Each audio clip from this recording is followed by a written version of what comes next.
Dessa vez uma música mais conhecida. Paula Gilbert, boa noite.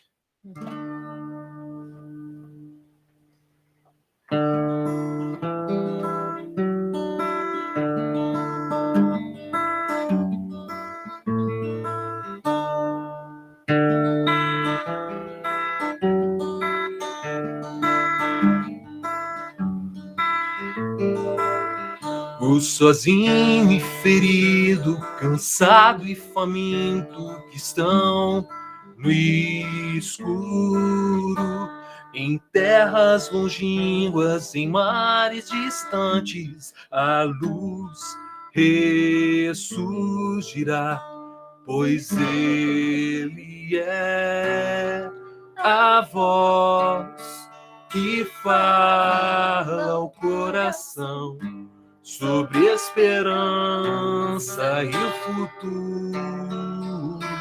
Além do que se pode ver, o reino vem aos que esperam. O desejado das nações, em seu nome a terra treme. O reino vem.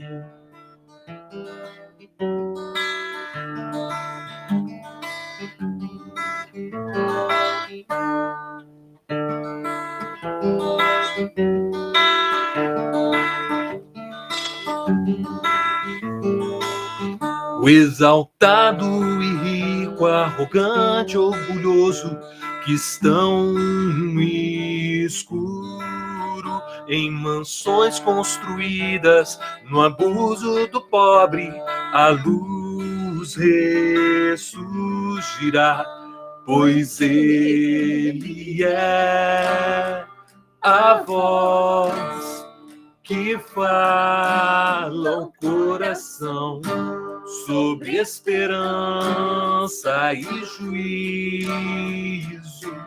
Além do que se pode ver, o reino vem aos que não esperam. O desejado das nações, em seu nome, inferno treme. O reino vem, pois ele é a voz que fala ao coração sobre esperança e o futuro. Além do que se pode ver, o reino vem aos que esperam. O desejado das nações, em seu nome a terra treme. O reino vem.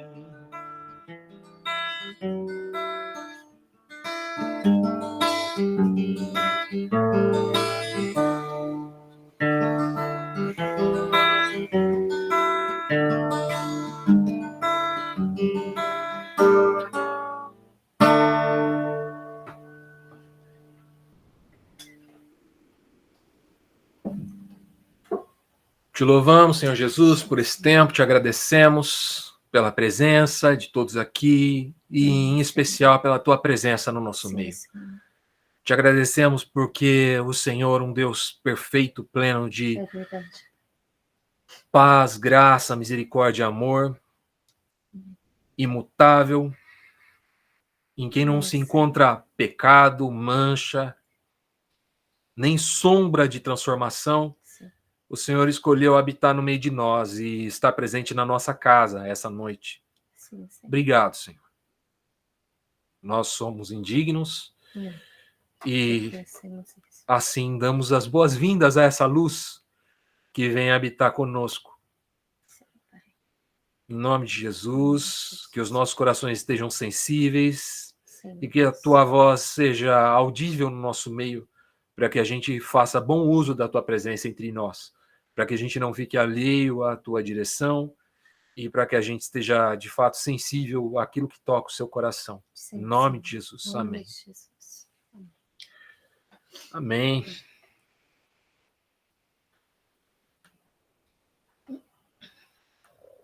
Vamos voltar à carta de Tiago. A gente já fez duas perícopes, né? O Rafa achou engraçado que eu falei perícope na semana passada. 2 perícopes.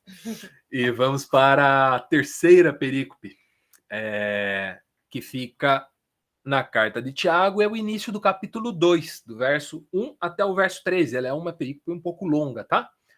Mas vamos fazer a leitura primeiro, depois a gente vai conversar sobre ela. Então, é Tiago, capítulo 2, verso do 1 ao 13. Eu vou ler aqui, acredito que esse aqui é NVT. Meus irmãos, como podem afirmar que têm fé no nosso glorioso Senhor Jesus Cristo se mostra um favorecimento de algumas pessoas? Se, por exemplo, alguém chegar a uma das suas reuniões vestido com roupas elegantes e usando joias caras, e também entrar um pobre com roupas sujas, e vocês derem atenção a que está bem vestido, dizendo-lhe: sente-se aqui nesse lugar especial, mas disserem ao pobre: fique de pé ali, ou então sente-se no chão. Essa discriminação não mostrará que agem como juízes guiados por motivos perversos? Ouçam, meus amados irmãos, não foi Deus que escolheu os pobres desse mundo para serem ricos na fé? Não são eles os herdeiros do reino prometido àqueles que o amam? Mas vocês desprezam os pobres. Não são os ricos que oprimem vocês e os arrastam aos tribunais? Não são eles que difamam aquele cujo nome honroso vocês carregam? Sem dúvida, vocês fazem bem quando obedecem à lei do reino, conforme dizem as Escrituras: ame seu próximo como a si mesmo. Mas se mostram favorecimento a algumas pessoas, cometem pecado e são culpados de transgredir a lei. Pois quem obedece toda a lei, exceto uma, torna-se culpado de desobedecer todas as outras. Pois aquele que disse não cometa adultério, também disse não mate. Logo, mesmo que eu não cometa adultério, se matarem alguém, transgredirão a lei. Portanto, em tudo que disserem, fizerem, lembre-se que serão julgados pela lei que os liberta. Não haverá misericórdia para quem não tiver demonstrado misericórdia. Mas se forem misericordiosos, haverá misericórdia quando forem julgados. Tiago, capítulo 2, verso de 1 a 13. Fazendo um preâmbulo aqui, situando. Carta de Tiago. Tiago, irmão de Jesus, líder da igreja em Jerusalém. Apesar de toda essa carteirada que ele poderia dar, ele abre a carta no capítulo 1, se apresentando como escravo de Cristo. E a nossa tradução em português geralmente traz a palavra servo, que ela parece um pouco mais suave, né? É uma forma da gente aliviar o fato dele se apresentar como escravo, mas ele não aliviou, não. Ele se apresentou como escravo mesmo. Ele destina essa carta aos 12 tribos dispersas, né? Que a gente entende que são judeus convertidos, e a Israel espiritual, que é a igreja de Cristo toda. E o tema central de todas as perícopes que a gente vai estudar é a maturidade espiritual. A primeira perícope que a gente viu fala sobre as adversidades. Vocês lembram disso? O texto basicamente apresenta que a adversidade pode produzir duas coisas. Ou ela vai produzir esperança e constância, se a gente for perseverante na adversidade, né? Persistir. Ou ela pode nos produzir pecado e morte, se nós, ele usa esse termo, se nós engravidarmos a cobiça. Porque a cobiça grávida, ela dá luz ao pecado e à morte. Então, a adversidade pode produzir 2 frutos na gente. Diante da perseverança, ela produz esperança e constância. Diante da cobiça, ela vai produzir pecado e morte. Essa é a primeira perícope. A segunda perícope falou sobre a coerência entre discurso e ação mesmo. Nosso discurso e ação precisam estar em sintonia, sempre corrigindo qual dos dois estiver fora de sintonia. Então, geralmente o discurso é ok, tá? Em geral. Ultimamente eu ando ouvindo uns discursos bem complicados. Mas no geral, em linhas gerais, é mais fácil o discurso estar correto e a atitude estar errada. Mas ultimamente eu tenho visto até gente coerente com discurso e ação errados, ambos, né? Mas enfim, vamos seguindo. Não adianta nada eu me assumir cristão e eu seguir com uma mentalidade idólatra, né? O exemplo que eu dei, acho que foi Nabucodonosor, depois eu falei, acho que de Ezequiel, não lembro se era Ezequiel, acho que era Ezequiel, falando acerca de Jerusalém, os samaritanos e Sodoma, e ele compara os três e fala que o pior deles era Jerusalém, né? Pode falar, Wellington. Não, e o que eu achei interessante é que eu não leio tanta carta de Tiago, assim, né? Tipo, quando deveria ler, né? Mas eu achei interessante a evolução do texto, tipo, que ele começa primeiro falando de roupa, depois ele vai para ricos, depois ele vai para como juízes, ele diz aqui... Juízes corruptos, né? Ele fala, vocês estão agindo como não é juízes bem corruptos. termo, mas juízes corruptos. Depois ele fala, ele puxa para lei, e depois ele fala de condenação, tipo, da lei no tribunal, lei, condenação e misericórdia. Ele vai puxando um assunto, vai puxando no outro, assim, vai, e tudo topicando no que ele quer dizer, tipo, puxando a orelha dele falando, ó, não faça isso, siga isso, mas eu entendi, gostei, tipo, ele foi puxando os assuntos, assim, colocando os assuntos, evoluindo, assim. E é o engraçado também que aí eu até entendo o Martinho Lutero não gostar muito da carta de Tiago, que ele chega aqui e atravessa bem Paulo, dizendo que a lei liberta, mano. É maluco. Eu acho que eu já tive mais problema, assim, sincronizar, sistematizar a Bíblia. Os caras fazem uma ginástica. Acho que Tiago e Paulo tretaram muito na igreja primitiva. Eu acho que eu tenho a impressão que eles estavam de costa um para o outro, combatendo coisas diferentes, né? Quando eu leio um texto... E isso só para finalizar, eu acho que não sou eu que tenho que julgar os dois, entendeu? Tem que ler os dois, entender os dois e acabou. Isso aí.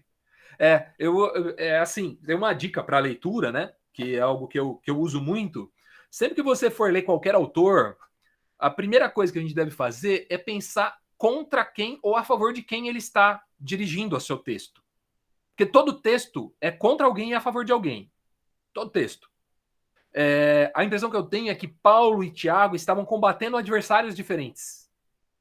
Né? Enquanto Paulo estava combatendo uma heresia, Tiago estava combatendo uma outra heresia. Né? E aí Paulo vai dizer que nós não somos salvos por obras, e Tiago vai dizer, e isso é da perícope que vem, é da semana que vem. Tiago vai dizer que a fé sem obras é morta, que é com as obras que você mostra a sua fé, enfim. Parece que eles estão dizendo o contrário, mas eu acho que eles estão atacando problemas distintos. Mas, enfim, são teologias diferentes, com toda certeza. São teologias distintas de Paulo e de Tiago, né? Bom, caindo nessa perícope que a gente vai estudar hoje, o tema que eu identifiquei nela, eu puxo, é a equidade. Então, a primeira perícope falou de adversidade, que é a primeira parte do primeiro capítulo. A segunda sobre coerência entre discurso e ação, que ainda é no primeiro capítulo, a segunda parte. A terceira, que é o início do capítulo 2, ele está tocando na equidade, as questões mesmo de justiça social e equidade. Então, é uma espécie de colocar a coerência em prática. O que a gente falou na semana passada, essa perícope traz um pouco mais para o campo prático.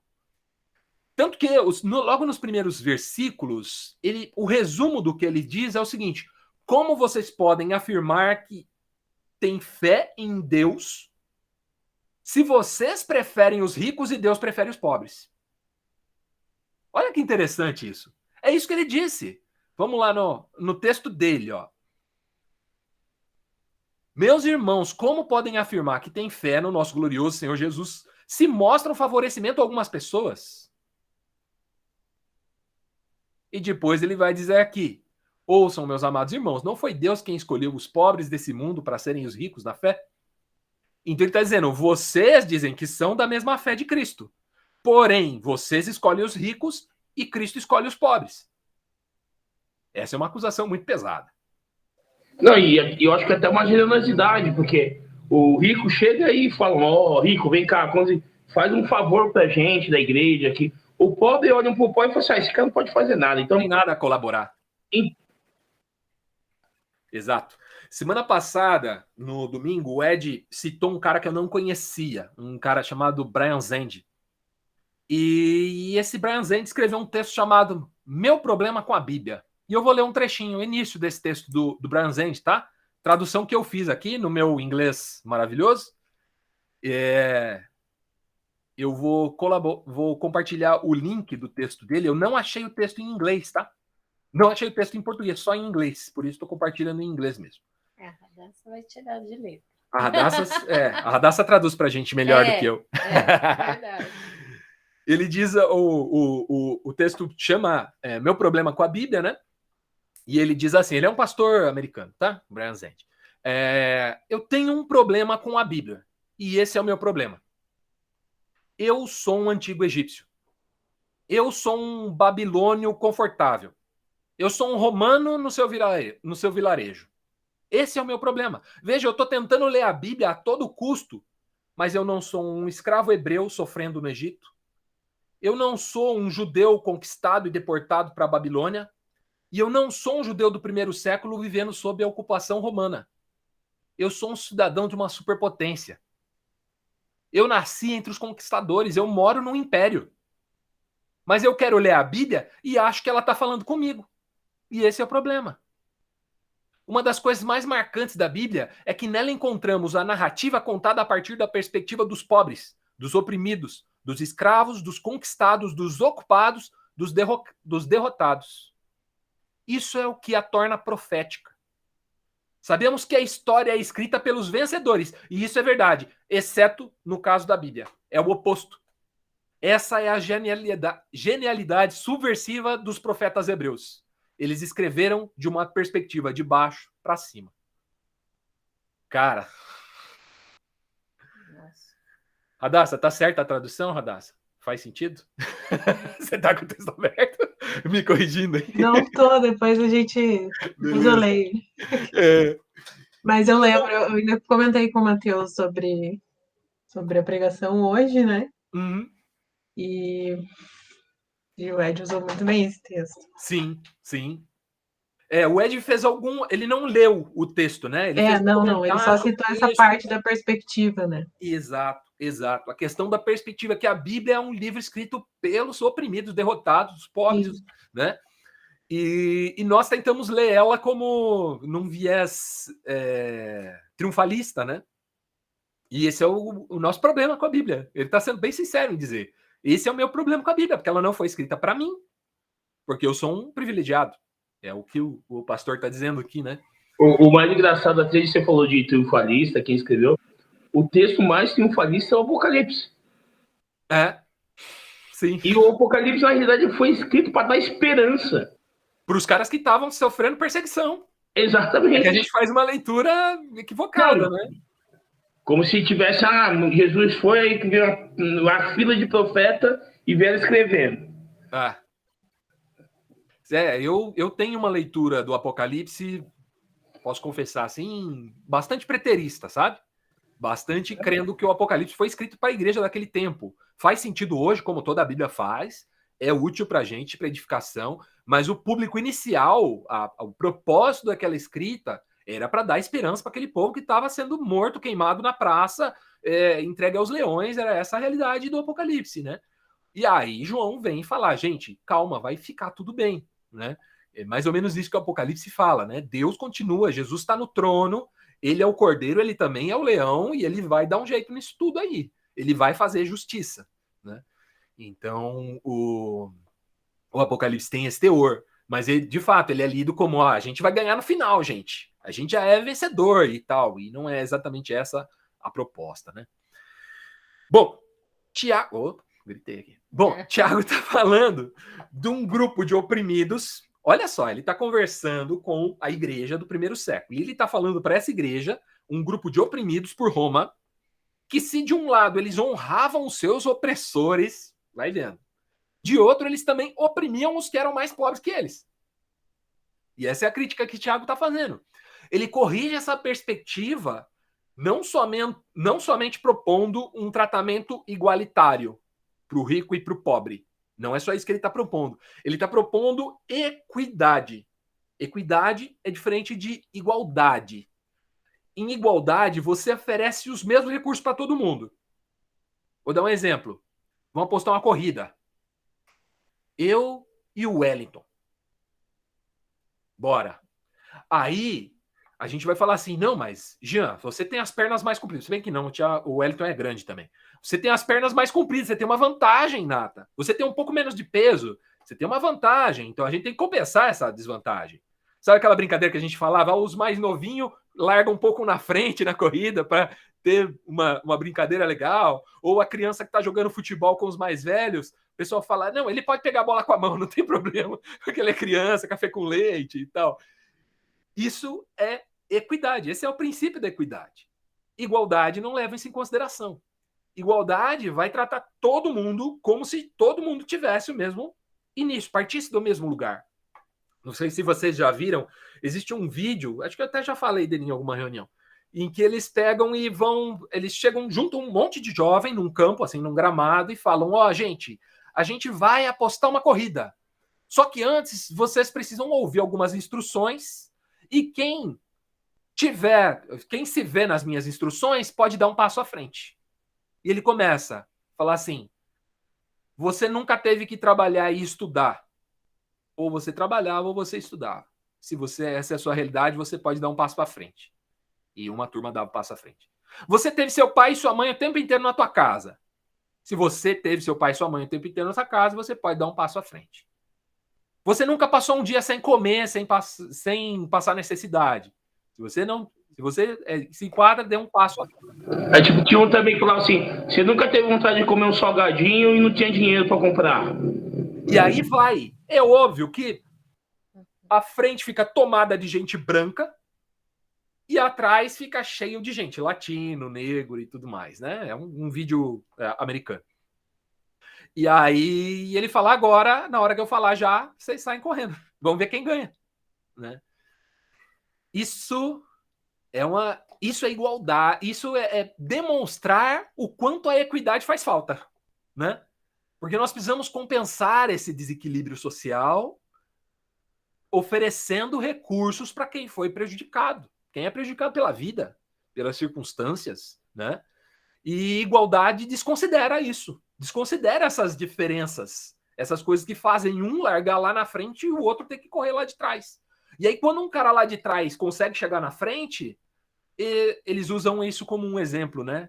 Eles falam, tá vendo? Se você se esforçar de verdade, você consegue chegar na frente. Não é porque você é pobre que você não pode fazer faculdade. Meritocracia. Meritocracia. Meritocracia. Exato, exato. E o que a igreja que Tiago está corrigindo praticava era meritocracia. E Tiago vem dizer para eles que eles têm que agir com equidade. E o oposto da equidade, eu não vou dizer que é a meritocracia, tá? Eu vou usar o termo bíblico, é a iniquidade. O contrário de equidade é iniquidade. Jesus diz lá em Mateus 7, 22, 23, ele está falando acerca do juízo final. Ele diz assim, muitos me dirão naquele dia, Senhor, Senhor, não profetizamos em teu nome? Em teu nome não expulsamos demônios? Em teu nome não fizemos muitas maravilhas? Então lhes direi abertamente, nunca vos conheci. Apartai-vos de mim, vós que praticais a iniquidade. Iníquos. Pessoas iníquas, que não levam em consideração a carência do próximo, a diferença de onde eles estão partindo e de onde eu estou partindo. Deus odeia a iniquidade.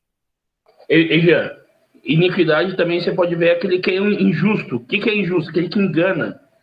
O que é o iníquo? O iníquo, o cara pode ser rico, ele vai ser pobre, ele vai querer enganar sempre a pessoa e ele tirar alguma coisa dela. Agora, quando você tira de um pobre ou tira de um rico, quem sente mais falta? E não que eu estou dizendo para você que tirar é certo, mas se você tira do pobre, você está sendo mais iníquo ainda. Alguns anos atrás, eu vi... O Cacau fez uma série sobre Tiago. E o Cacau definiu que a carta de Tiago são os provérbios do Novo Testamento. Eu gostei dessa definição. Eu acho que é isso. São dicas para a vida, são lições para a vida, para a gente levar para a vida, né? E o Cacau costuma dizer que a gente precisa ser guiado por uma lógica que é diferente da lógica mundana. Se uma pessoa bate um carro no outro no trânsito, eles vão discutir de quem é a culpa. E quem é o culpado vai ter que pagar. Agora, se dois irmãos batem no estacionamento da igreja, né? Ele usou esse exemplo, não tem a ver com quem teve culpa. Tem a ver com para quem isso vai fazer menos falta. Quem é que consegue absorver esse prejuízo sem prejudicar o irmão? Porque é uma lógica de equidade, né? Essa é a lógica do reino de Deus. É assim que a gente deveria lidar com as coisas, né? Com tudo, né? Sim, com tudo. Diga lá, Wellington. Não, e a coisa mais importante da carta de Tiago é aquela parte que ele fala: se você não faz o certo, você já está pecando. Puta, exato. Você sabe o que é certo e não faz, é pecado. Então, o verso 11 traz assim: pois aquele que diga não cometa adultério, também disse não mate. Logo, mesmo que não cometa adultério, se matarem alguém, transgrediram a lei. Muito bem. É muito doido ter que explicar isso, tá? A gente vive num momento que a gente tem que explicar isso. O que vale mais, a propriedade ou a vida humana? Quando eu justifico um assassinato, e eu tô falando de defender propriedade, sim. Quando eu justifico um assassinato em nome de uma defesa de propriedade, eu tô dizendo que a minha posse é santa e que a vida humana é secular, é profana. Essa é a mentalidade que guia a nossa sociedade. O meu bem é mais sagrado do que a vida humana. Mas vamos aliviar um pouco, vai? Vamos dizer que não é disso que Tiago está falando aqui. Que ele está falando nos termos de 1 João. 1 João diz assim, 1 João 3,15 fala assim: quem odeia o seu irmão já é assassino. E vocês sabem que nenhum assassino tem dentro de si a vida eterna. Então, o ódio é assassinato. Da mesma forma que quem cobiça a mulher do próximo já adulterou com ela, aquilo que Jesus falou lá em Mateus, quem odeia o seu irmão já matou seu irmão. Então, o mesmo Deus que disse não cometa adultério, também disse não mate. Então eu não devo cobiçar, na mesma medida que eu não devo odiar. Existe uma distância entre odiar e irar-se, né? Eu me revolto contra muita coisa, né? Mas eu preciso trabalhar isso dentro do meu coração para que isso não se transforme num ódio, né? Os meus ressentimentos, as minhas mágoas, as minhas questões, elas precisam ser resolvidas para que isso não aflore como um ódio, um tipo de perseguição. A Dani estava falando do que ela está passando na escola, as dificuldades que ela tem passado no trabalho. São pessoas que afloram o ódio. Existe uma amargura, um ressentimento, alguma coisa que não está sendo bem trabalhada, e aquilo ela despeja em outras pessoas e traduz aquilo em ódio. Jesus, aqui João, trata isso como assassinato. Assassinato. Então, a gente pode falar de assassinato literalmente, né? E aí eu trago essa reflexão aí a respeito da propriedade e da vida humana, da sacralidade da vida humana e o quão sagrado pode ser uma propriedade, um bem, mas também na questão do ódio, que vai muito na contramão de tudo que essa carta está apontando, né? Essa carta toda está apontando a maturidade cristã como uma prática de amor. E nós vamos ler isso o tempo inteiro nessa carta de Tiago. Ela está falando de maturidade cristã, maturidade espiritual, nos termos de amor. A gente viu o primeiro capítulo, a primeira perícope que a gente leu, falou sobre as dificuldades que a gente passa, né? E como elas podem produzir em nós esperança. A segunda falou sobre coerência e já entrou na questão do pobre de sola, né? Não sei se vocês lembram. Quem estava, lembra. Ele entrou de sola na questão do pobre. E agora ele vai falar de fato sobre a questão do pobre a partir de uma ótica de equidade, de entender as necessidades e trabalhar em cima dessas necessidades, para que elas sejam superadas, né? Eu vou ler um trechinho aqui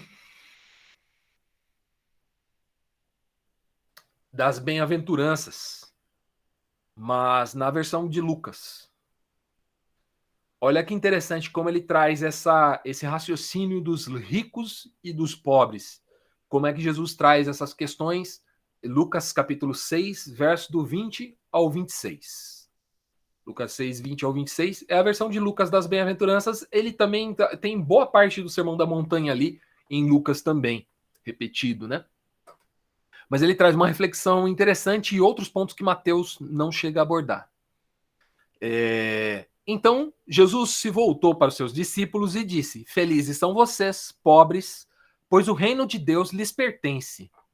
Felizes são vocês, que agora estão famintos, pois serão saciados. Felizes são vocês que choram, pois no devido tempo rirão. Felizes são vocês quando os odiarem e os excluírem, quando zombarem de vocês e os caluniarem, como se fossem maus, porque seguem o Filho do Homem. Quando isso acontecer, alegrem-se e exultem, porque uma grande recompensa os espera no céu.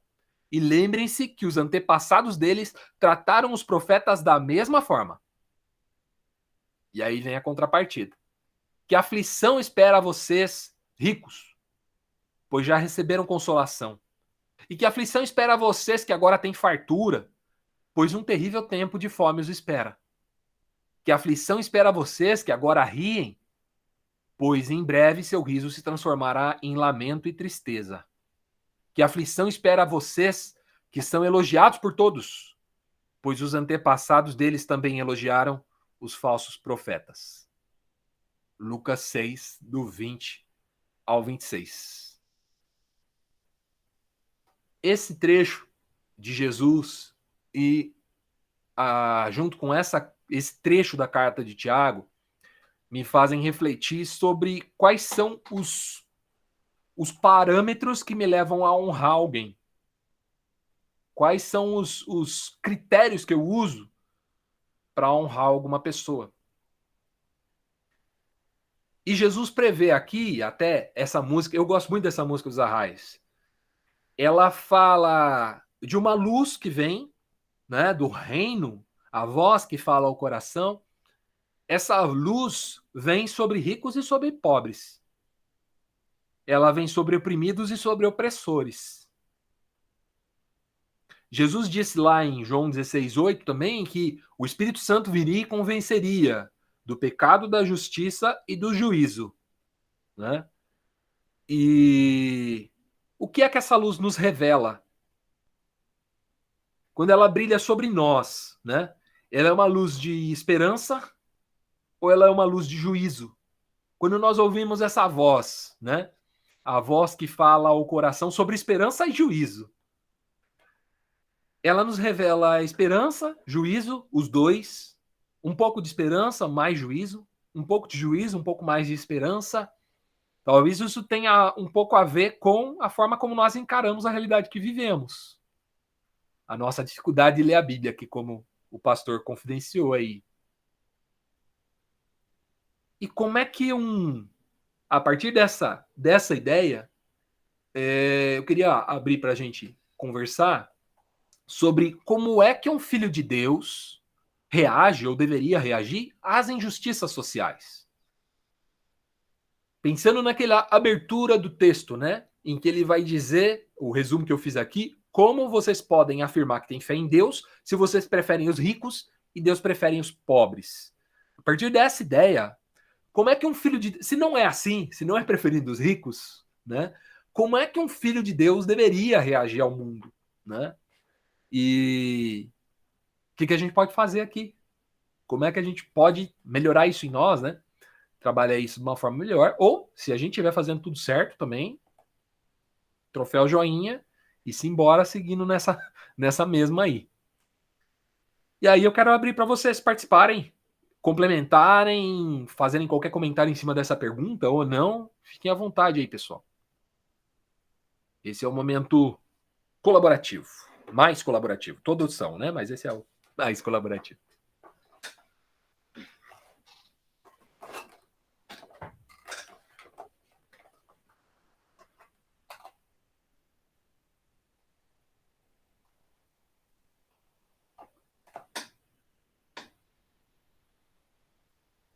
Se ninguém fala nada, eu vou fazer aquela piadinha, hein? Um de cada vez e blá, blá, blá, hahaha. Eu acho que o Filho de Deus fica com vergonha na igreja dele, viu? É. Eu acho que ele tá com vergonha na igreja dele, cara. Dos que se dizem cristãos.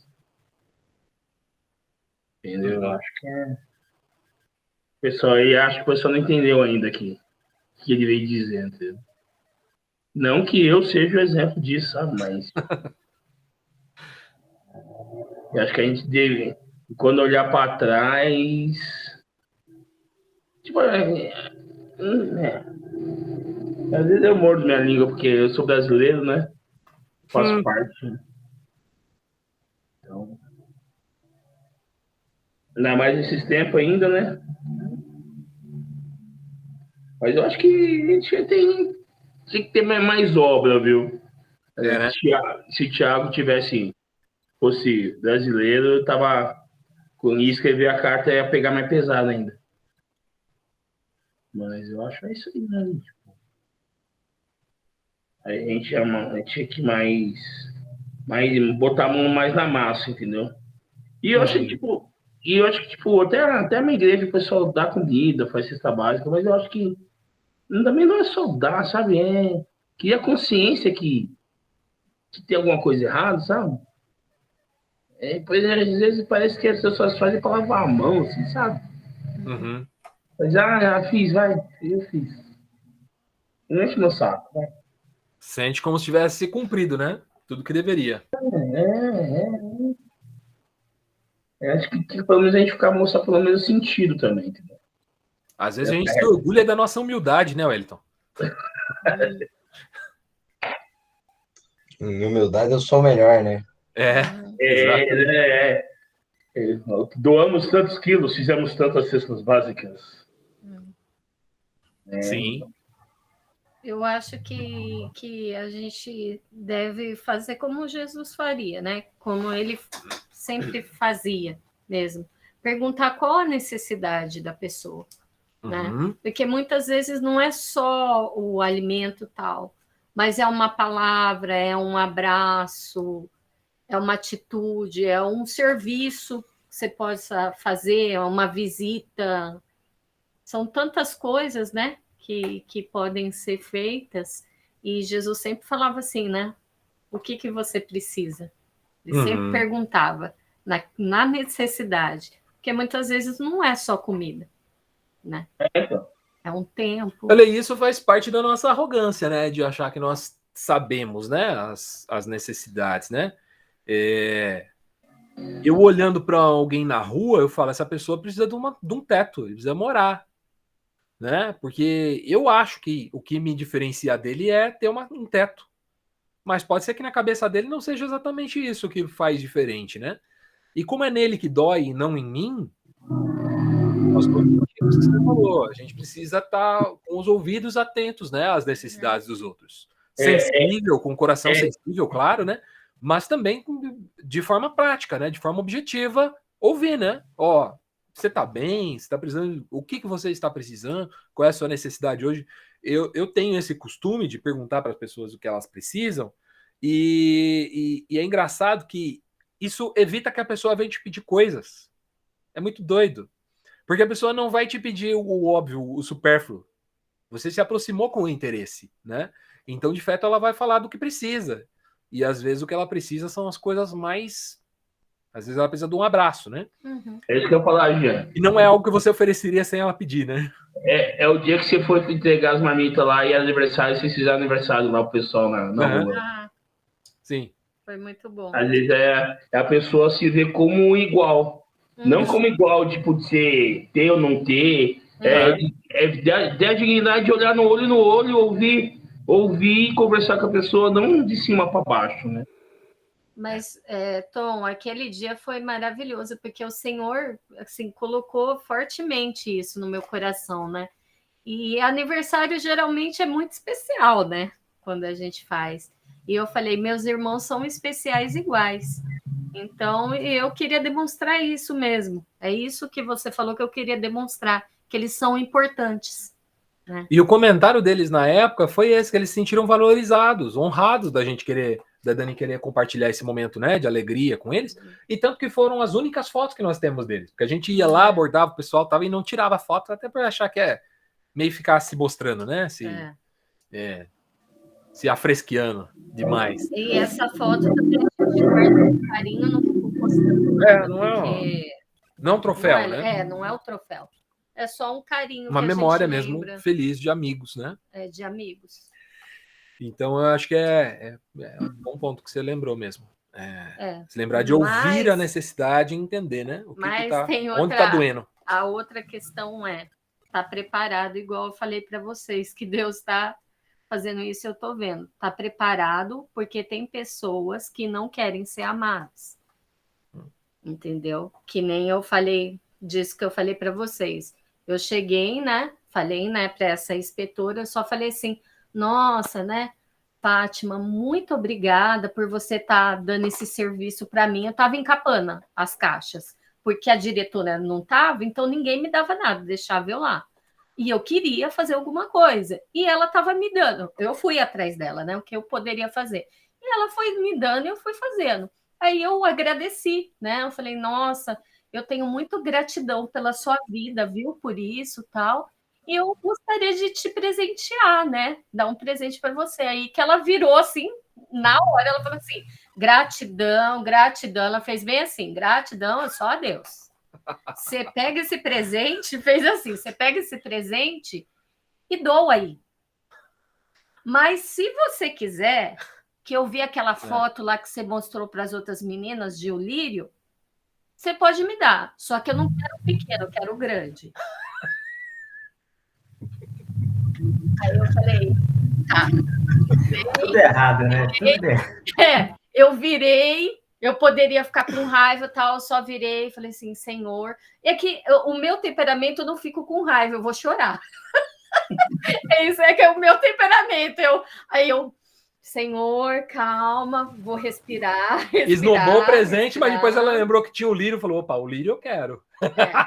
Aí eu respirei tudo, respirei e tal.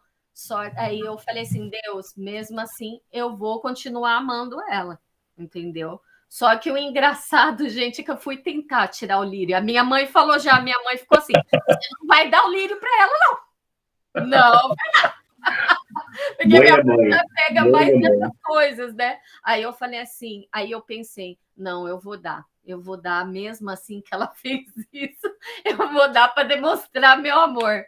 Fui tentar, gente, mas não conseguia pegar esse lírio.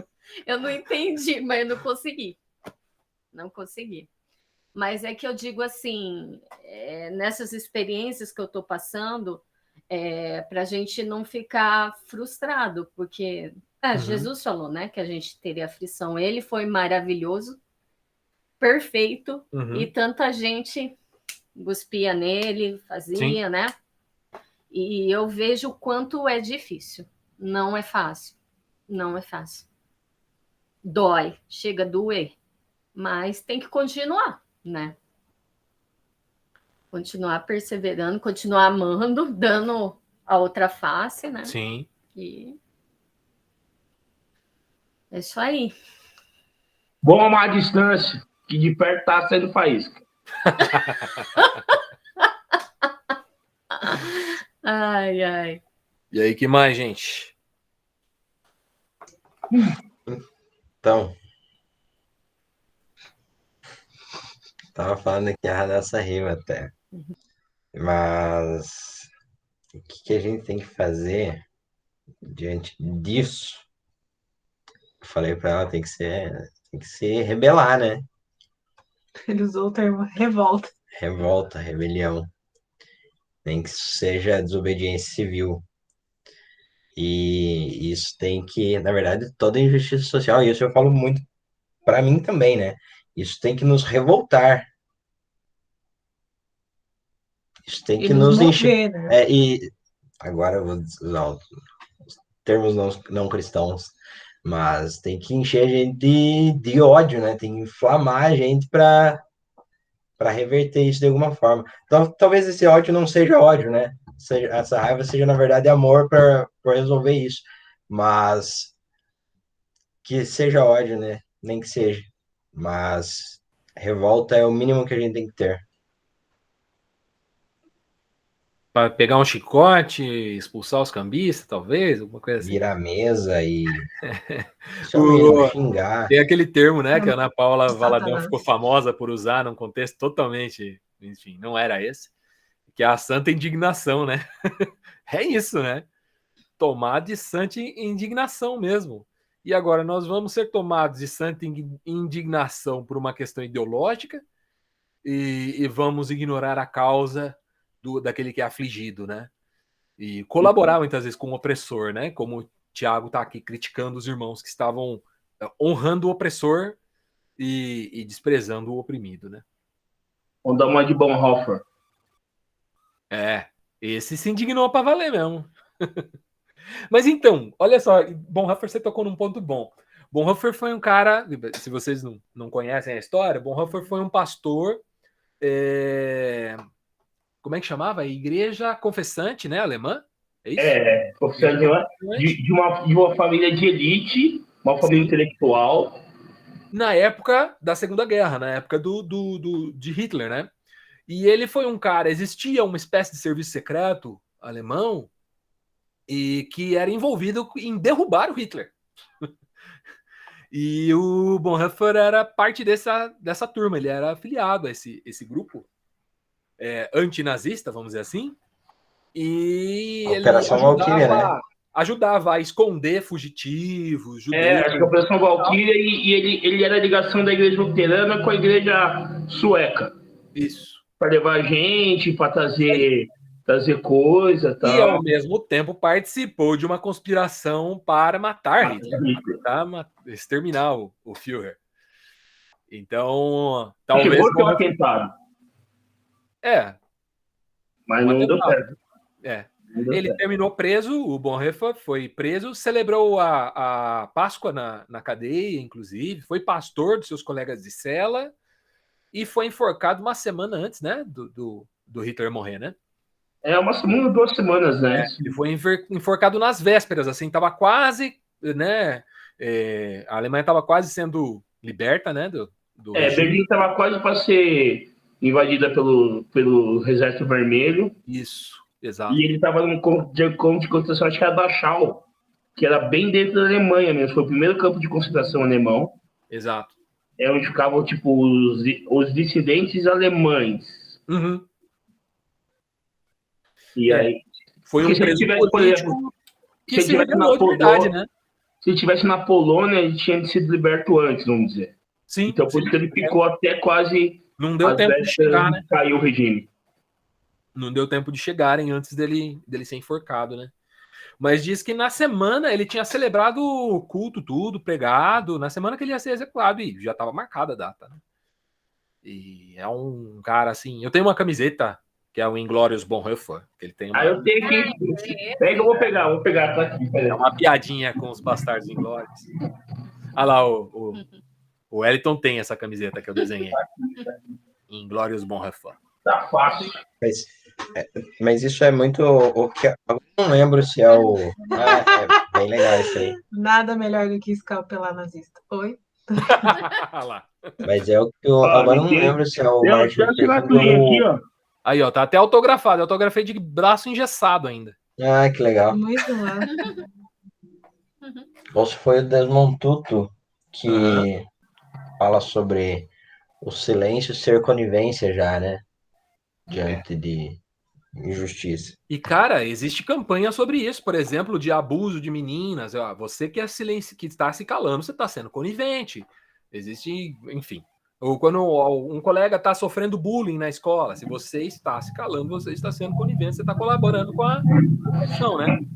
Isso escala, né? Não são só as questões, assim, mais triviais do dia a dia, né? Para você ver quanto que é importante, eu estou vendo um documentário na Netflix daquele rapaz com 24 personalidades. E a personalidade dele de verdade dorme, porque as outras que vai, por quê? A dele mesmo, de verdade, sofreu tanto, o pai abusava dele e espancava. Teve vez que ele foi enterrado vivo, o pai fez xixi assim, uma coisa horrível. E teve uma amiga, né, dele, tudo, que chegou a ver, só que não falou. Ela até se culpa por isso, porque ela acha que se fosse avisado antes isso, ele não teria passado por isso. Porque dentro dessas 24 personalidades, tem uma que começa a estuprar as meninas. Sim. Lá do colégio e tal. E ele não sabe, coitado. Ele é uma pessoa doente. Quando falam para ele que ele assaltava, que ele fazia isso, ele chorava, porque ele não sabia. Olha o que a mente faz, o Rafa vai saber. Entende muito mais disso. Mas, assim, eu gosto de ver esses documentários para ver, né? E como é importante a gente falar, assim, ajudar quando vê que a pessoa precisa, né? E para você ver o quanto uma agressão pode ser danosa, né? O dano que isso causa na mente de uma pessoa, né? Demais. E os efeitos disso aí, né? Então, às vezes, a gente está preocupado com grandes injustiças e se esquece de o que a gente chama de pequenas injustiças. Não são pequenas, né? Para quem está dentro, não é pequena, né? Então, para quem está passando, são grandes injustiças, né? Mas a gente deveria tratar com o mesmo rigor, né? Com a mesma preocupação, assim. E também denunciar, também. Aquela história de briga de marido e mulher, não se mete com a mulher, tá totalmente equivocada, né? A gente precisa estar atento às necessidades e às opressões, né? E denunciar as opressões e se posicionar, porque quando a gente não faz isso, como o Wellington bem lembrou, e Tiago escreve isso, a gente comete pecado. Quando a gente se omite, a palavra que Tiago usa é quem pode fazer o bem e não faz, comete pecado. Né? É o pecado da omissão. Quando a gente se omite, a gente comete pecado. Nós sabemos, né? E uma vez que a gente sabe, a gente precisa se posicionar, né? É como eu penso essa questão das desigualdades sociais aí. Compartilho totalmente com o Lepe da ideia de que nós precisamos sim nos indignar. Precisamos sim nos indignar. E lembro até de Brecht, que tipo um pensamento antigo até, muito conhecido, quer dizer. Tipo assim, como se fosse em primeira pessoa dizendo, levaram os negros, eu não me importei. Primeiro levaram os homossexuais, não me importei. Depois levaram os negros, eu não me importei. Depois levaram os judeus, eu não me importei. Depois levaram os muçulmanos, eu não me importei. Agora tá levando eu, não tem ninguém para me ajudar. Você vai lavando a mão, vamos perseguindo. Uma hora se você não se enquadra, cara. Então, por isso que é mais um motivo para você ajudar o oprimido, né? Você apoiar o oprimido. Porque muitas vezes o próximo oprimido é você, cara. Sim. A gente leu na semana passada o trechinho anterior de Tiago, em que ele diz algo assim. Ele fala, quando o pobre fica rico, se alegrem. E quando o rico fica pobre, se alegrem também. Porque riqueza não é um negócio para a vida toda. A riqueza passa, ele fala, vem o sol, a igreja é como uma erva, né, que floresce, mas que vem o sol, seca, ela cai e acabou. Riqueza não... Até por isso que Tiago é o Salomão do Novo Testamento, né, porque ele está usando exatamente a figura que Salomão usou, né, da flor que seca, né. Sensacional, mas quando Jesus fala que o rico não entra no reino do céu, aí, tipo, tem gente que não entende nada de teologia, que pega aquilo ali e coloca como se fosse Jesus é comunista. Aí diz em seguida, né? Tipo, porque para Deus nada é impossível. Quer dizer, não é porque você é rico que você vai confiar que você é rico que você vai entrar no céu. Ou vai deixar curioso que Jesus diz que... Ele não diz que não vai entrar. Ele fala, é impossível. É impossível, É impossível. E aí ele diz assim, mas para Deus não é impossível. Primeiro ele fala, é tão difícil quanto um camelo passar pelo fundo da agulha. Depois ele fala, é impossível. Depois ele fala, mas para Deus não é impossível. E logo na sequência vem a narrativa de Zaqueu. Não, mas o que eu tô dizendo assim... Zaqueu é um homem rico. Na realidade, o que Jesus quer dizer é o seguinte, tipo, não confie nas riquezas, não confie se você é rico, ou se não confie que você é pobre, e vai entrar no céu do mesmo jeito. Tipo assim, você nem confia em Deus. Você se despide de tudo e se entregar para Deus. É essa a ideia. Não é a ideia de, tipo, você ser uma coisa ou você ser outra, ou se você se conforma naquilo, ou se você não se conforma nisso. Entendeu? Mas existe um princípio aí, Wellington, que a gente precisa levar em consideração. Quando Jesus fala isso para o jovem rico, ele diz literalmente para ele: você venda todos os seus bens, dá aos pobres e você vai ter um tesouro no céu. Ele está desafiando o jovem a se esvaziar. Ele está desafiando, né? Teve um BTcast, eu não lembro quem foi o entrevistado, em que ele falou assim que nessa cena haviam 2 jovens ricos, né? Havia um jovem que se achava muito rico para abandonar tudo, e havia um outro jovem que era herdeiro de toda a criação e que abriu mão de tudo para se esvaziar e se tornar servo de todos. E esse que esvaziou e tornou servo de todos vira para o primeiro jovem e fala: você quer ter vida eterna? Faz que nem eu. Você precisa se esvaziar. É isso que você tem que fazer. E aí o cara sai achando que era rico demais para se esvaziar. Ele deveria ter pensado: mas Jesus nunca foi rico, ele não sabe do que está falando. Mal sabe ele. Mal sabe ele. Subsistindo em forma de Deus, não julgou a usurpação ser igual a Deus, antes se esvaziou, se tornando forma de homem, forma de servo, né? Servo escravo mesmo, né? Então Jesus se vendeu como escravo em nosso favor. E oferenda ainda, né? Exato. Aplacou a ira de Deus com seu sangue. Então, o esvaziamento que Jesus está propondo para o jovem rico, né? Que talvez não era tão rico assim, olhando por essa perspectiva, né? Ele estava diante de alguém muito mais rico que ele e se achando rico demais, né? Então, essa preferência, essa predileção de Deus pelos pobres tem muito a ver com isso, com a confiança, né? Com a confiança nas riquezas mesmo. Essa, para mim, é a maior revolta que tem, é essa. Jesus vai lá, ele se esvazia, ele se oferece, ele coloca, né, a vida dele na reta, ele morre, né?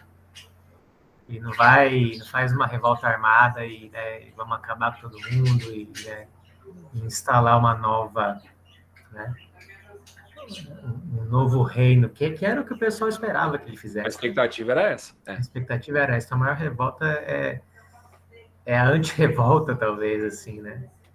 Quando o Léo falou de revolta, eu me lembrei muito do Luther King, né? Uhum. E que na mesma época tinha o Malcolm X, né? Que Sim. é o cara que ia pegar na arma e tudo, e ele foi lá e encontrou. Se revoltou também, mas de uma outra maneira, né? Uhum. Eu já penso mais numa revolta como Jesus mesmo fez. Uhum. Como é que é? Martin, né? Martin, sim. Mas penso mais nesse sentido, assim. Boa, Rafa.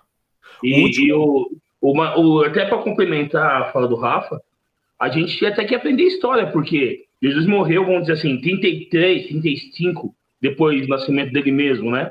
Uhum. E em 70, depois de Cristo, teve a revolta romana que acabaram com Israel. Sim. A morte de Jesus não evitou a revolta do templo. E a revolta foi sanguinolenta. Eu acho que a gente até deveria continuar depois de Atos, para a gente saber o que aconteceu um pouquinho depois que o templo caiu. Não foi 3 dias depois, foi 50 anos depois, quase 50 anos depois, Sim. e teve a revolta, e era meio que Jesus estava tentando evitar, né? Que acabou com a igreja de Jerusalém de vez, né? Sim. Esse texto de Tiago, ele conclui com uma afirmação bem interessante, né? Ele diz assim, eu vou ler uma outra versão que não é a mesma que eu li na... Espera só um minutinho. Eu vou ler na NVI. Na NVI, ele diz assim, o último verso né, o Tiago 2,13, né? O último verso dessa perícope. Porque será exercido juízo sem misericórdia sobre quem não for misericordioso. A misericórdia triunfa sobre o juízo. E o tradutor da NVI ainda colocou uma exclamação no final dessa frase. Né? Então, juízo sem misericórdia sobre quem não for misericordioso. E a misericórdia triunfa sobre o juízo. há uma esperança, e a gente estava falando um pouco disso na leitura do Apocalipse, né, Wellington? Há uma esperança de juízo, olha que doido isso. Uma esperança de justiça divina, né? Que virá, né? Virá. E o Apocalipse fala disso, e ele fala disso para oprimidos. O Apocalipse escrito para oprimidos diz o seguinte: Deus virá com juízo, Deus virá com justiça, né? E eu não consigo crer, né, que aqui a Bíblia está falando de um juízo sobre aqueles que não são evangélicos, sabe? Eu sei o que o dogma costuma defender, tá? Eu tenho alguns problemas com isso, com essa ideia de que Deus vai vir com juízo punir quem não aceitou Jesus no coração. Acreditar que Deus vai vir punir aqueles que não professaram uma fé cristã, né? Eu creio que não é esse o juízo que Deus vai exercer. Apocalipse diz que o lago de fogo foi preparado para Satanás e seus anjos. O termo anjo, a gente logo associa a uma figura espiritual, angelical e coisa e tal.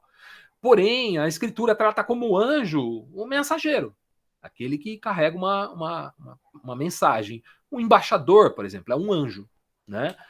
O Apocalipse mesmo trata os pastores como anjos, né? O pastor da igreja, ou o anjo da igreja tal, entrega essa carta, tal. Eu, pelo menos, interpreto que ele está se referindo a quem cuidava daquela igreja, né? Então, eram as pessoas que entregavam as mensagens de Deus para aquela comunidade. E aí, Apocalipse fala acerca dos anjos como mensageiros, e o termo mesmo, tanto ângeles quanto malak, que é o grego e o hebraico, ambos falam de carteiro mesmo, mensageiro, né? E existe a aplicação de um ser espiritual, divino, mas também existe a aplicação de um ser humano. Então, quando eu digo que o lago de fogo está preparado para Satanás e seus anjos, eu acredito que isso não diz respeito só a seres celestiais, mas, infelizmente, a seres humanos que são verdadeiros mensageiros de Satanás mesmo, que estão aqui, e muitos deles respondem pelo nome de cristão, mas dedicam a sua vida a servir a Satanás, a promover o caos, né? Quanto pior, melhor, né? E não são portadores de uma palavra pacificadora, de uma palavra transformadora, de uma palavra que estabelece entre nós, já e ainda não, o reino de Deus, né? Então eu preciso observar essas questões, né? Eu preciso observar quem são esses anjos, né? E se eu, de repente, não sou contado entre eles, né? Eu acho que a gente precisa observar, né? Quem cuida está de pé, olha que não caia. Nós precisamos observar a nossa prática e seguir sendo aquilo que deveríamos ser e evitando ser o que não deveríamos ser, né?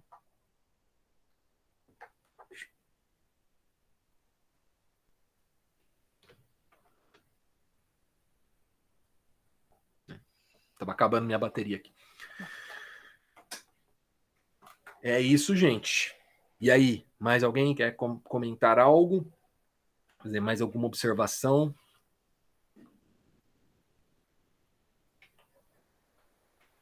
Vamos orar. Vamos orar? Vocês têm motivos para orarmos? Querem colocar alguma coisa? Fiquem à vontade aí. Coloca a avó da Dani em oração, chama Maria de Lourdes. Ela não tá muito legalzinha, não. Mais emocional mesmo, mas não tá muito disposta a tratar, sabe? Já passou diversos tratamentos, aí agora ela não tá, parece que não tá querendo, sabe, tomar remédio. Inclusive agora a Dani acabou de falar que minha sogra levou ela para pronto-socorro, acho que ela tendo alguma crise de pânico, algo assim. Coloquem ela em oração, por Com certeza. Sim. Vamos orar. Bom, eu, como eu falei, né, eu vou sair lá da creche e tudo. O que eu quero que vocês estejam orando é que nesses dias que Deus use assim a minha vida de maneira especial para aquelas mulheres. Uhum. Eu não quero ir embora só em vão. Eu quero que Deus faça algo diferente lá de verdade. Então eu quero que vocês me ajudem nisso. Que eu estou disposta. Falei, Senhor, me usa mesmo. Eu sei que vai acontecer coisas, vai doer, mas que eu permaneça firme, forte, do que o Senhor queira fazer lá. Uhum.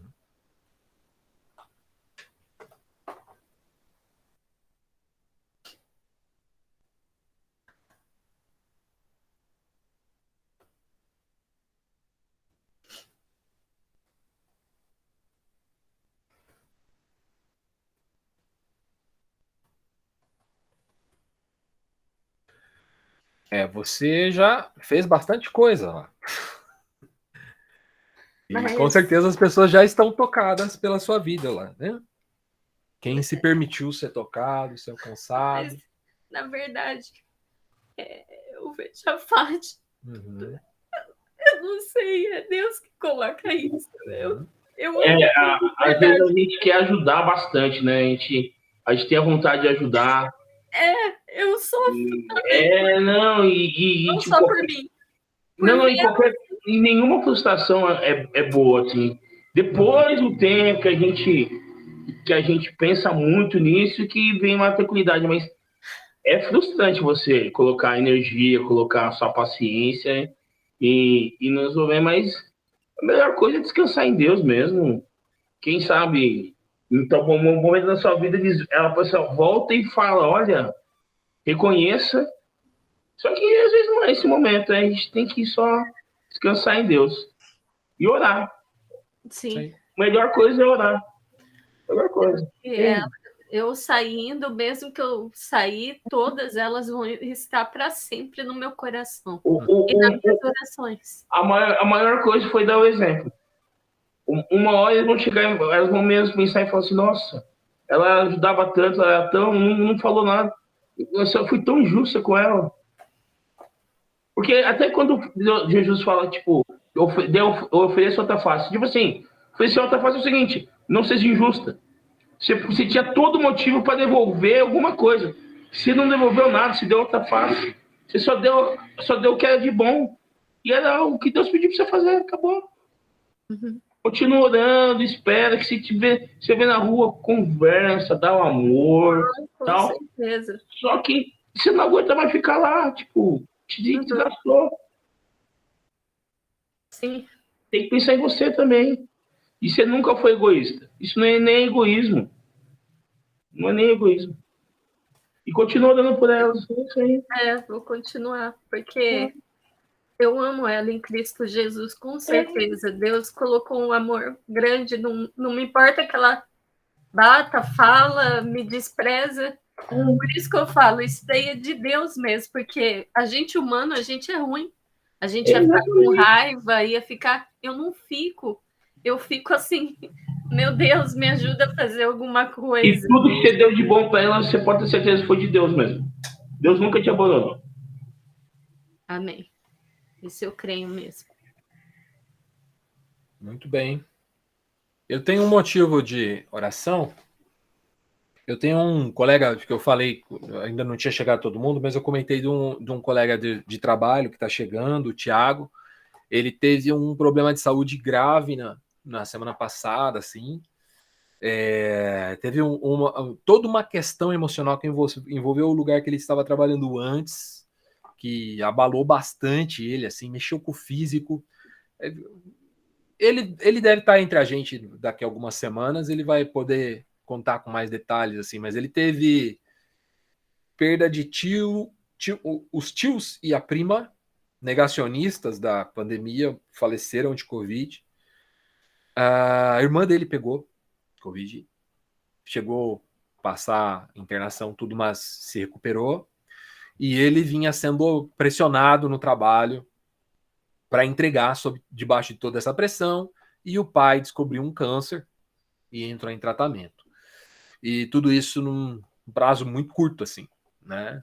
E isso abalou ele ganhou peso, começou a ter problema de tireoide, problema de aparelho digestivo e uma coisa atrás da outra, assim.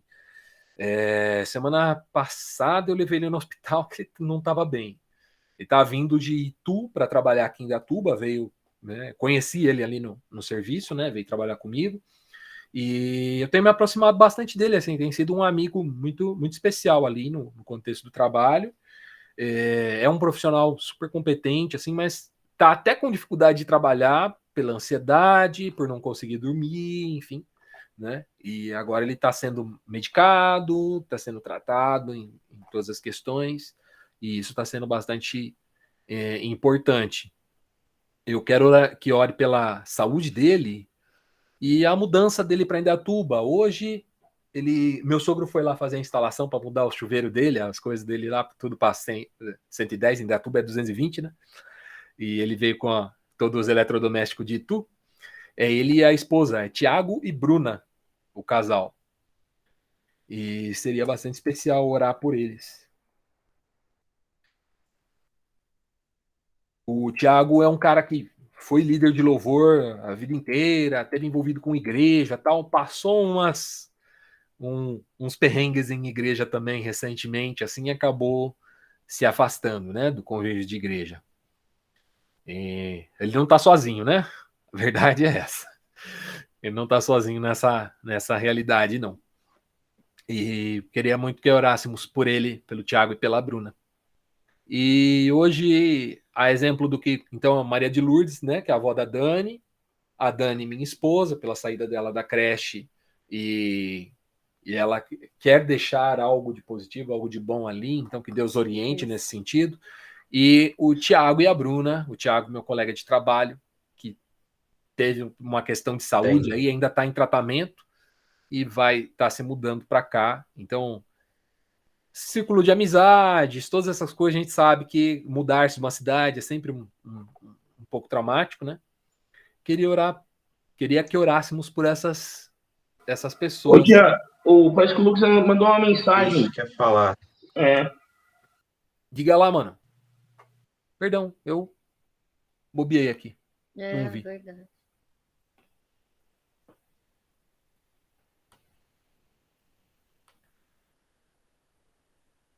Orar pela minha amiga Aline. Ela descobriu um aneurisma, acabou evoluindo ao ponto de fazer uma cirurgia para isso. Recentemente fez uma cirurgia, agora está em recuperação, graças a Deus.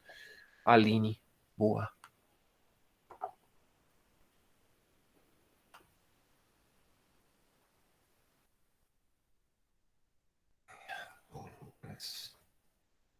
Aline.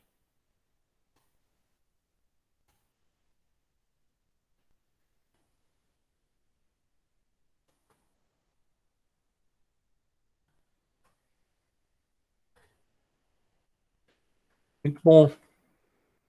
Vamos orar sim. E eu queria muito que alguém orasse, alguém que não fosse eu, que eu já falei muito. Já depois manda o link do texto, tá? Você citou no início. Eu coloquei. Peraí. Deixa eu ver se eu abro. Você colocou lá no WhatsApp? Coloquei, mas eu compartilho aqui também. Não, tudo bem. Eu achei que você ia mandar aqui. Eu deixo lá. Valeu. Quem se dispõe aí para orar por todos esses, ou um caso específico também? Quem é o voluntário da vez?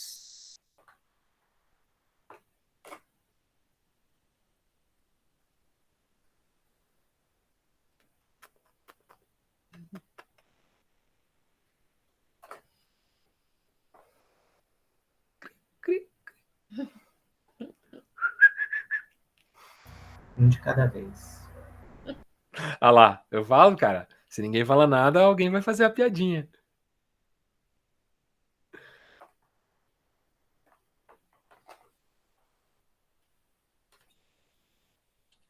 Vamos fazer o seguinte, ó. Vamos orar cada um por uma pessoa, então. Eu vou orar pela Maria de Lourdes, a avó da Dani. E quem mais? Peguem aí os próximos temas. É a Dani, minha esposa, o Tiago e a Bruno, casal, e a Aline, amiga do Lucas. Quem vai? Tá em promoção.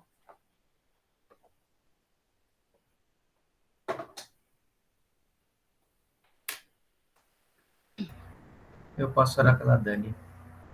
Boa. E aí, tá acabando, pessoal. Aproveita. Promoção. Então, eu oro pelo Tiago e a Bruna. Tá bom. E pela Aline?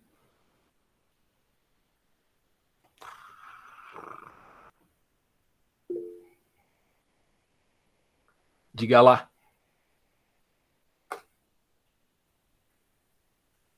Lepe levantou a mão? Eu oro pela Aline. Show. Fechou, então. Vamos lá. Senhor Jesus, nós te somos gratos pela tua palavra, Senhor. Ela é, de fato, viva e eficaz. Sim. Jesus Cristo em nós produz separação das nossas intenções, da nossa alma e espírito.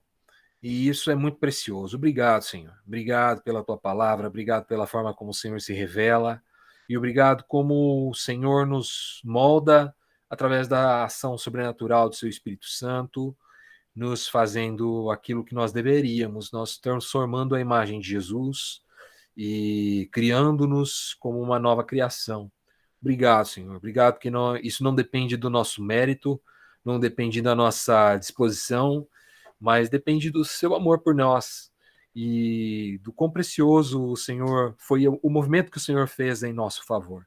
Nós queremos ser responsivos à tua ação e queremos, Senhor, andar de forma coerente, Senhor, queremos ouvir, Senhor, essas recomendações, esses preceitos de Tiago e aprender com ele, Senhor, a caminhar segundo a tua vontade, não fazendo acepção de pessoas e caminhando rumo a uma maturidade espiritual. Muito obrigado por isso, Senhor.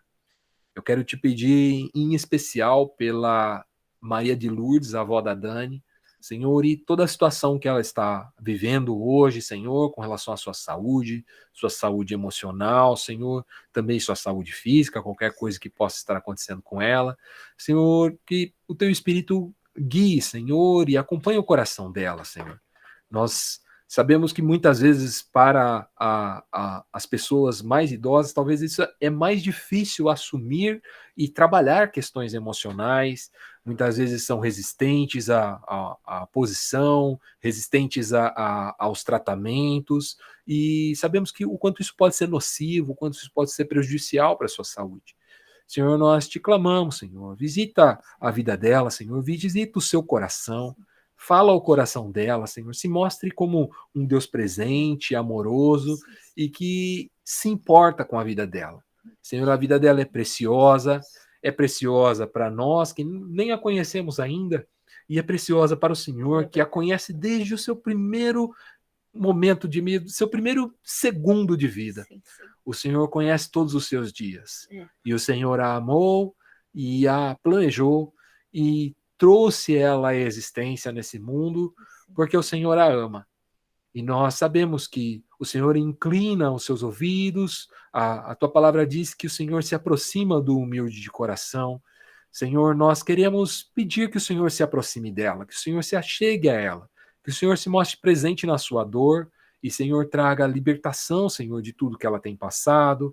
Senhor, dê tranquilidade para ela passar por tratamento, e, Senhor, aceitar tratamentos. Sim. E, Senhor, esse seja um momento, Senhor, de crise, mas que ele seja superado para a glória do Senhor. Em nome de Jesus.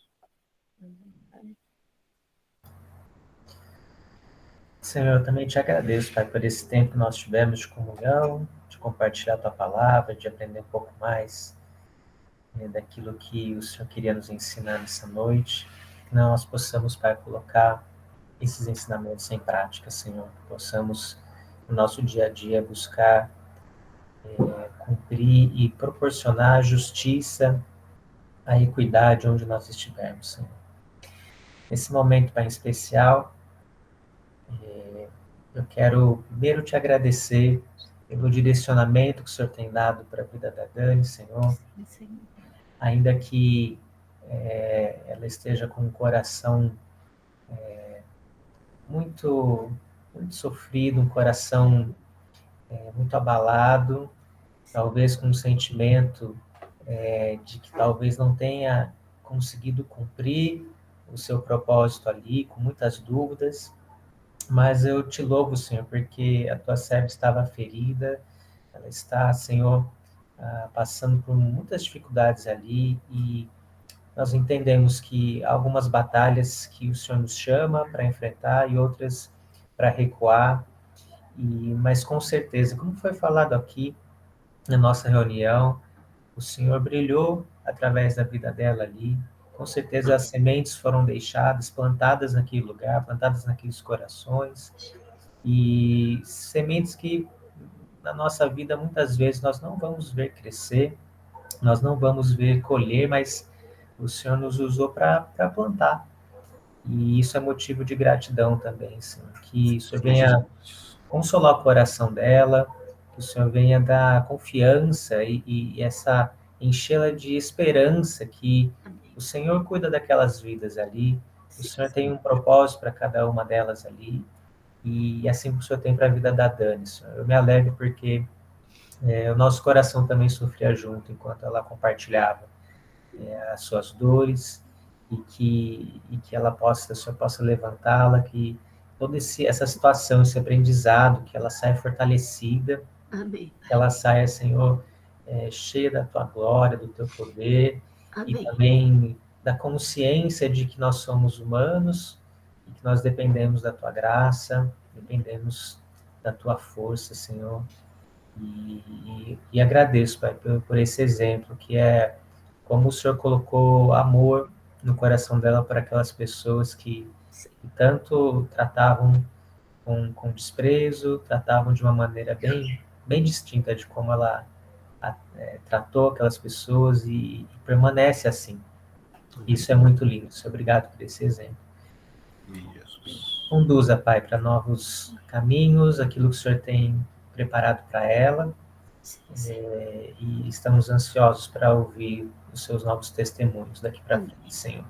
Em nome de Jesus. Amém. Senhor Jesus, muito obrigada, Senhor, pelo teu amor, pela tua fidelidade, por tudo que tu és, Senhor. Obrigada, Senhor, por esse tempo maravilhoso, Pai, que podemos estar juntos, Pai, compartilhando da tua palavra, dos seus ensinamentos, Senhor. Eu lhe agradeço muito e sou muito grata por isso, Senhor.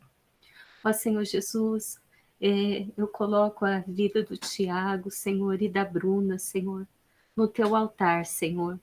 Ó Senhor Jesus, restaura a saúde, Pai, física, psicológica, Pai, do Tiago, Senhor. Amém. Que o Senhor esteja com ele, trazendo paz, trazendo força, Pai, para ele passar por todas essas batalhas do dia a dia, Pai. Também peço pela Bruna, Senhor, que tu esteja com ela também, fortalecendo, consolando ela, Senhor. E que o Senhor, Pai, nesse momento de mudança, Senhor, que eles se sintam muito amados, Pai, amém, por nós, Pai. Que possamos demonstrar esse amor, Pai, de Cristo para eles, Pai. Porque eles não estão sozinhos, Pai. Amém. Porque tu, Senhor, é tudo para eles, Pai. Amém. E que o Senhor seja o centro mesmo da vida deles, Pai. Amém. Conduza a vida deles, Pai, no teu altar, Pai. Ó Senhor Jesus, muito obrigada, Senhor, pelos meus irmãos aqui, que eu amo tanto, Senhor, que a gente aprende muito um com os outros, Pai. Amém. Sou grata. Amém. De verdade, Senhor, por cada um deles, Pai, porque tu sabes também, Pai, o quanto eu estava orando por isso, o quanto eu almejava por isso, e o Senhor ouviu a minha oração, e o Senhor é maravilhoso, e eu lhe agradeço por cada vida aqui, que eu amo demais, Pai, e que tu esteja com cada um deles, Pai. Fortalecendo também, Pai, que não falte nada, Pai. Eu profetizo para cada um deles, Pai, todas as ricas bênçãos tuas, Pai, para cada um, Pai. E que esse amor que tu tens, Pai, que eles sintam também, Pai, que eles possam transbordar de tanto amor, Pai. Amém. Em nome de Jesus, Pai. Amém. Amém, amém. Obrigado. Colocamos diante de Ti a vida da Aline, amiga do Lucas. Nós Te louvamos pelo livramento na vida dela, amém, pela cura, por ter usado os médicos no momento da cirurgia. Isso. Tu sabes onde fica cada detalhe do nosso organismo, porque é obra das tuas mãos, então nada melhor do que o Senhor mesmo intervir na saúde das pessoas e que o Senhor continue com a sua mão poderosa sobre a vida dela, trazendo restauração na sua saúde, trazendo conforto no seu coração, da sua família, dos seus amigos que com certeza ficaram preocupados, que o tratamento seja um sucesso. Amém. E, Pai, continue curando, continue usando as pessoas, continue usando os médicos, porque o Senhor é o Deus de milagres e amém. E nós cremos nisso, Pai.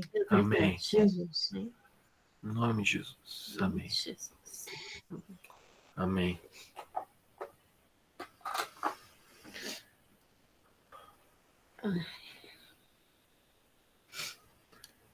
Amém. Seja fortalecido aí, Lucas. Amém. Fica firme, meu irmão. Vai ficar tudo bem. Viu? A gente passa uns cortados assim que abala a gente, né, cara? Deixa a gente... A esperança fica mexida, né? Mas eu acredito sim, né, que em um Deus que cura, eu sou testemunha disso, né? Sou testemunha de um Deus que livra da morte, tira com a mão, assim, né? E vi isso acontecer algumas vezes. E de um Deus também que usa tratamento, cirurgia na hora certa, e que também cura dessa forma, né? Sim. E nós será um motivo de grande alegria, com né? Certeza. Sabermos da evolução dela, acompanhar, então mantenha a gente informado aí de como o quadro dela vai evoluindo. Vai ficar tudo bem. Fique em paz. Em nome de Jesus, ela já está curada. Que o seu coração se aquiete, né? Se console com o cuidado do Senhor aí também, sendo cuidado emocionalmente, né? Uhum. É isso, gente. É isso. Foi precioso demais. Eu ouvi muito pouco a voz do Davi hoje, cara. Ele só falou quando chegou. O sotaque mais bonito desse grupo é o do Davi. A gente que tem sotaque, não tem sotaque, não. Ele não, né? É isso, turma. Obrigado a todos aí. Uma ótima semana, viu, para vocês. Excelente semana para todo mundo. Um abraço e vamos nessa